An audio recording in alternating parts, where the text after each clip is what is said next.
says right here some really strange stuff. Zohar Ancient Discoveries. But yeah, Michael, check them out.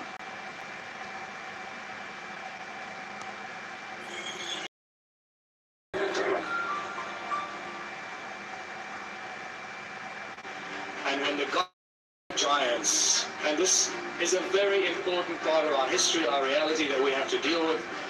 Somebody went to a lot of trouble to show these. It's a great little illustration of real giant discoveries. This is not somebody's theory. These are real ancient discoveries. We're extreme left, 6 feet tall there. That's a little... But this is nothing compared to the real giants. The Jewish Encyclopedia talks about the giants and the Anakim are the same titanic race as the Rephaim, the Nephilim, the Gibborim, the Zamzumim, and the Hemim. And the giants were between, it also tells us in the book of Enoch that the giants were between 300 and 3,000 ells tall. I'll talk more about that. That actually ranges from 130 meters to 1.5 kilometers tall. 1.5 kilometers, that's almost a mile tall. Okay, so rethink everything. If you've not contemplated this size before, start thinking about this. We're dealing with real history of this planet that's been removed from us, removed from our system, removed from our memories. This is part of it. So when we look at the Boskop skull, 20% larger than we are, and this is the Boskop skull on the left, found in South Africa as well. This is nothing. The bone of the giant found in Namibia, that is at Wits University in Johannesburg, that's nothing. These guys may have been twice the size of us. And it gets more interesting. This footprint in China gets a little bit more interesting. But obviously the most beautiful footprint of a giant in a rock must be in South Africa, and it is. There it is. And you'll go and see this when you come one of our trips. A Sacred Sites tour on one of the shorter trips that I'm putting together now, because I'm going to spend a lot more energy and focus on this in the coming months and years. This is a spectacular story about this, and Klaus Donner found in Ecuador a nose bone, a heel bone, and a skull fragment that was genetically tested in Vienna and proved to be humanoid and giant. And the skeleton of the giant in Ecuador is actually in the museum in Ecuador. Here it is. It's been reconstructed and it's actually in the museum. You can go and see it. Hold up. Okay, so he was talking about this giant in a museum. I heard about giants in museums like back in the old days, like 100 years ago, and they took them down. But he's talking about this one like it's still there. And I was looking at the bones of it, right? These leg bones look like, if you can see that leg bone and compare it to the torso, like, I don't know if it's real.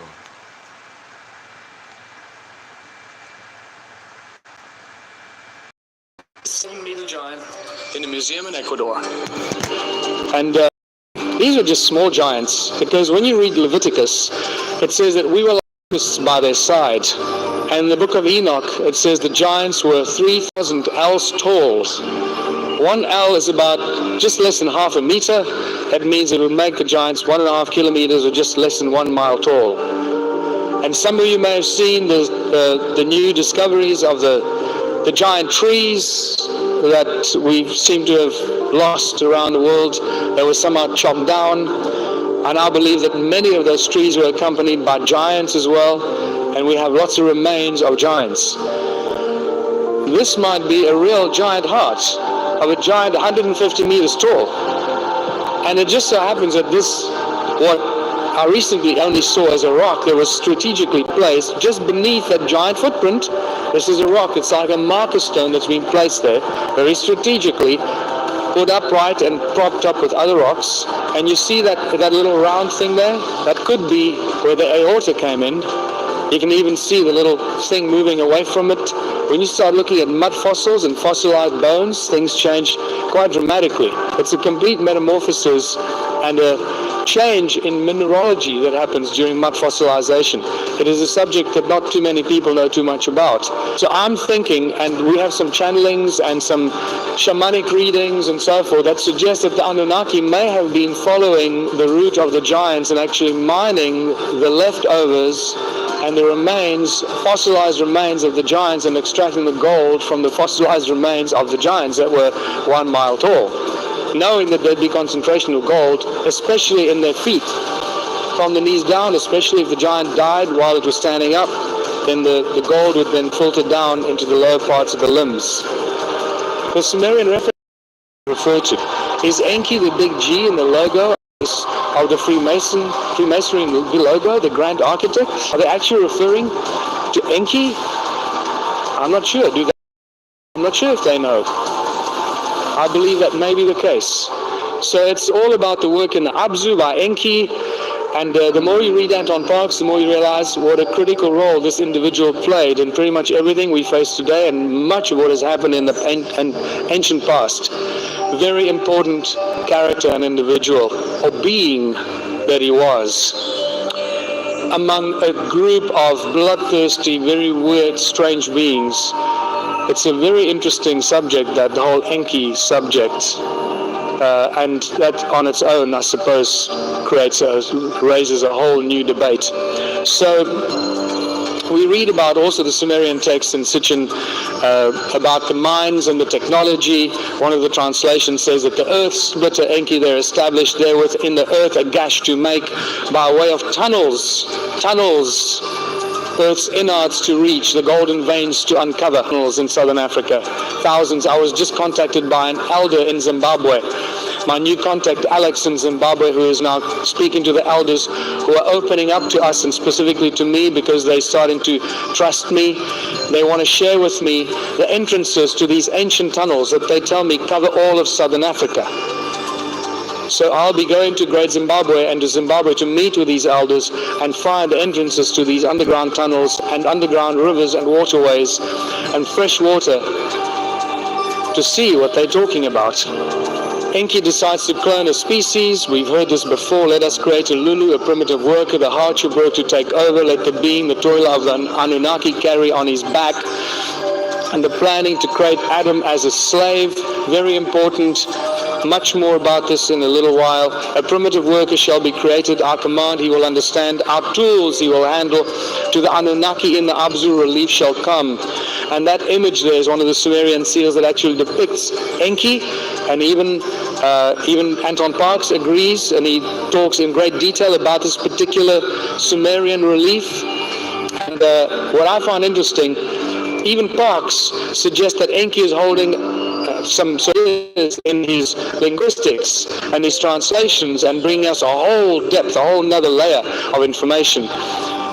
There is some things that needs to be informed of, and the cone-shaped tools is a critical bit of information. It brings us to the deeper information of Anton Parks that he shares with us. These are just some of the beings that he refers to, and the Anunna, or the Anunna beings, is just one of them. Alright, hold up. I'm not gonna lie, that Sumerian thing that he just showed, it looked very similar to the Egyptian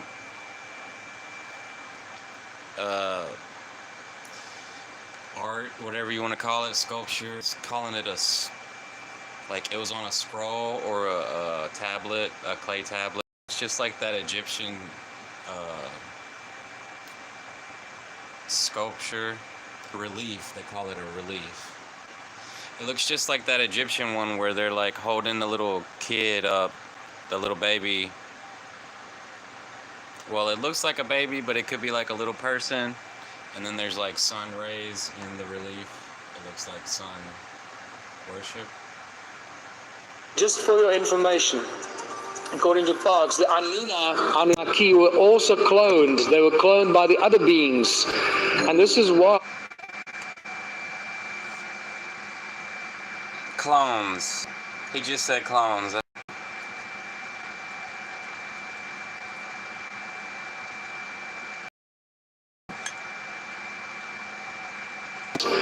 Why it creates such a huge problem. Parkes is unquestionably the Sumerian language expert, and he talks about beings. The important ones there at the right-hand column, the top one, the Kingu races. The Kingu races that were bloodthirsty, and I believe that's where the kings and the royal bloodlines was originally brought down by these Kingu races that Anton Parkes writes about in quite some detail.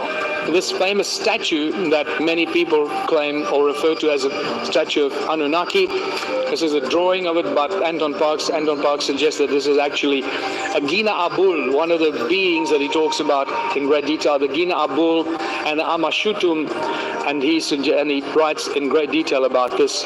But the big thing that Parkes gives us is a deeper understanding of the Sumerian language and the decoding of this language. Please get his books, they're available in English now. It'll take you to a whole nother level of information. Adam was created as a beast. Humans were created as beasts or creatures. Kingu races, actually, they grew other humans, us, possibly some of the Homo erectus beings and so forth, and they literally hunted them and just picked them up with their craft if they were hungry and needed to eat. Literally like the way we catch animals today. Paul Kruger, one of my heroes, because he single-handedly with a bunch of farmers and Zulus nearly kicked the butt of the British Empire from his little humble home. Where did Paul Kruger get all the gold from? Well, the Buddha or farmers were known for digging tunnels in which to hide from the Buddha or from the British.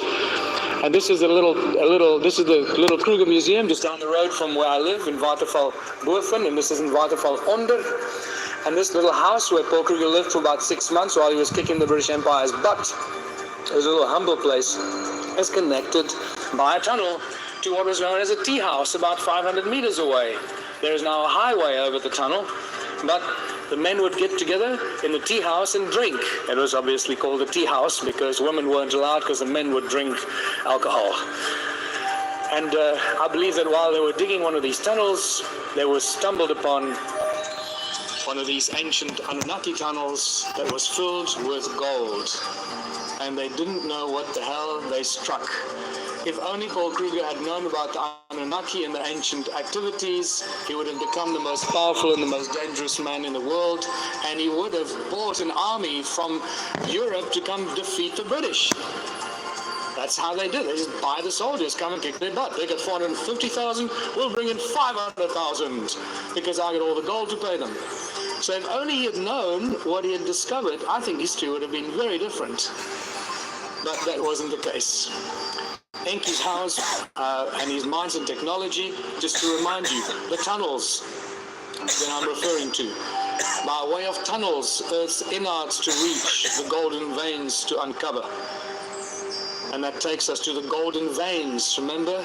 The veins of gold, like roots of trees that they were getting the gold out of, like Barberton Mine. But the ruins were not dwellings for people or animals. What were the ruins for?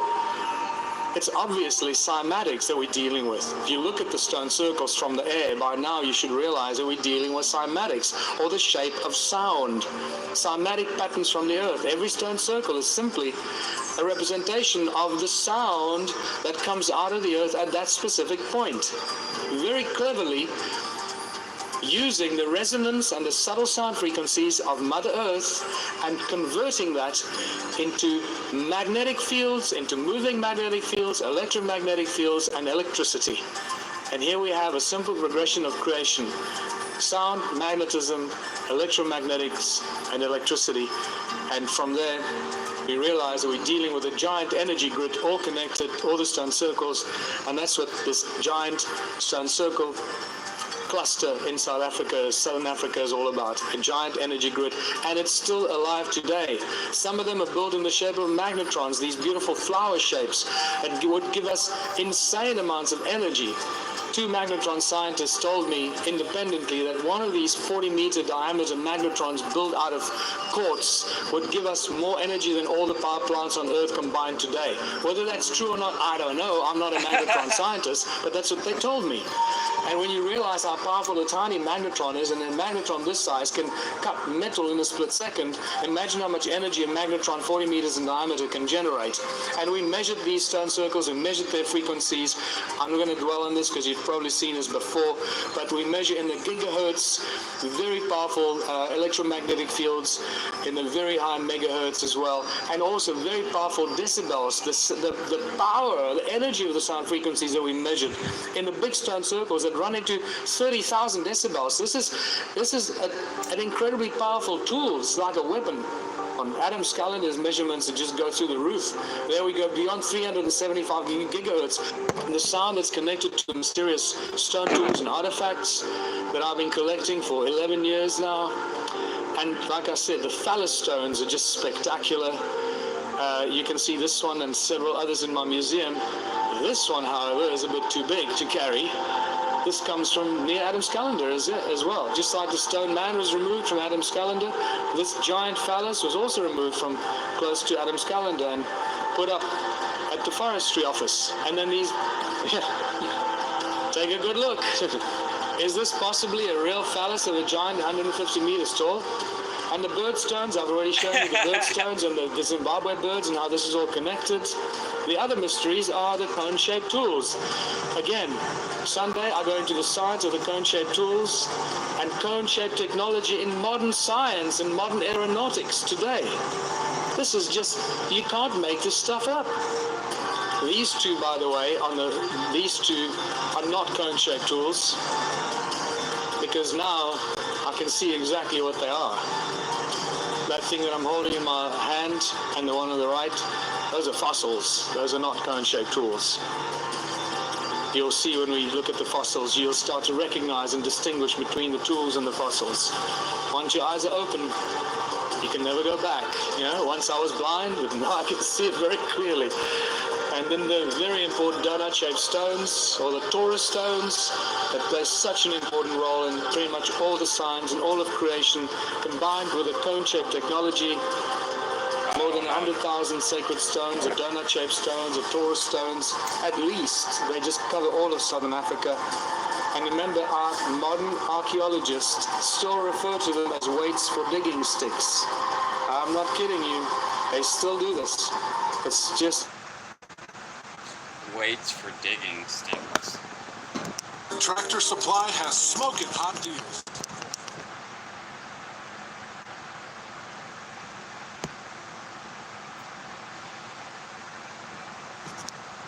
So when you combine the toroidal stones, very powerful energy generating devices, with the cone-shaped tools, you have a powerful combination to create and project, manifest and use sound and Caesar beam technology. I want to remind you that the stones ring like bells. These are now in my museum. There are hundreds of them, and I know where there are thousands and thousands more.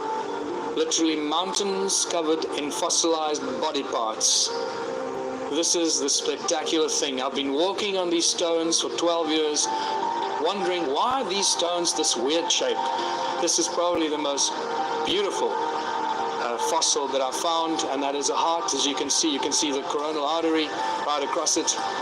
So we have teeth, hearts, ribs, claws, etc. Just to give you an idea. Just some of the early pictures, first coming down the mountain. Here's a shoulder blade, or that part of the shoulder. I mean, that is like 10 times the size of a human shoulder blade. Here is a large bone, part of a bone knuckle. Here you can see my foot next to it, just to give you the idea of the size. The shaft would have gone out to the left of that bone. Which bone that is, I don't know. And then this, I mean, when I first saw this, I was up the mountain with Emma, and we saw this, and we laughed. We said, wow, that looks just like a shoe or a foot. And we just ignored it. This was like 6 or 12 months before we realized that we're dealing with mud fossils. So we just left it lying there. We went back and went, oh my God, this is most likely somebody's foot. And it looks like it's in a shoe. It's like, what's going on here? And it's broken off around the ankle or just above the ankle. You know, there's another angle. Alright. So, this is Alright. mysterious It's stuff, getting really people. weird. I'm out. Clearly that is not a stone, it's a bone. And in fact, those three, you can see my feet at the top of that picture, so you can get a